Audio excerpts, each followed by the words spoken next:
Hello everybody, welcome back. So today we have this bad boy here. This is called the NOS M750.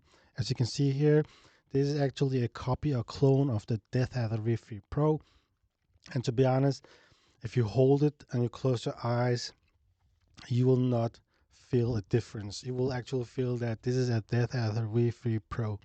So before we get started, I will tell you what you will find inside the box.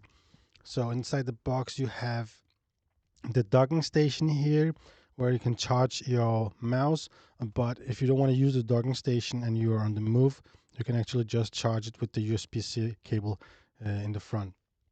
It also comes with a flexible USB-C cable, some grip shapes if you're into that. And it's very important that you have this manual here, because on the back side of the manual you will find a link. I'll just put it here. You will find a link where you can download the driver, because they don't have a home page. So it's important that you have the manual over there. So before we move on, let's talk about the shape and size and everything that it is about this mouse. That it is a clone of the Deathadder V3 Pro, and it looks exactly as it is. One of the things it has its own RGB and logo here that you can turn on.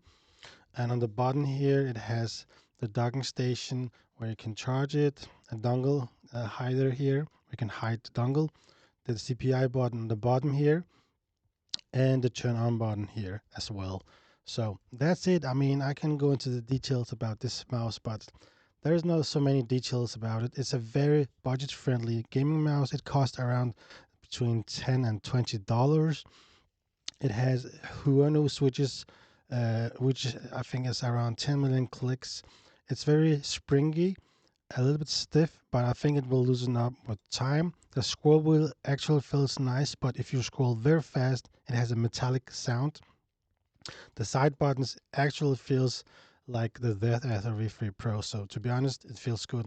The coding, I want to say, it's amazing how these budget companies makes such a good coding, guys. I play with this for around 18 hours, and even though if you sweat or not, you actually have a very good grip.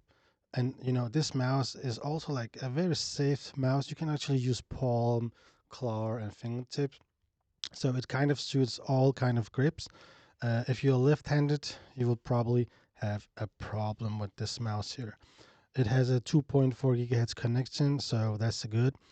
Other than that, I don't really think there's so much to say about it. But if you're a casual gamer and you're looking for a Deathadder V3 Pro, and if the Deathadder V3 Pro is very expensive in your country, then this is a very good option. Also, if you want to gift it to a friend or a family member who likes the shape of the Deathadder, and it's a good choice.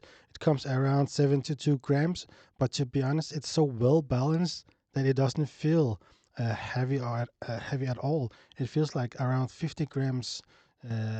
So it's amazing how they have balanced the weight with this mouse here. One of the things you have to be aware of that it uses a PixArt 3325 sensor. It's not a bad sensor, but it's not the best either.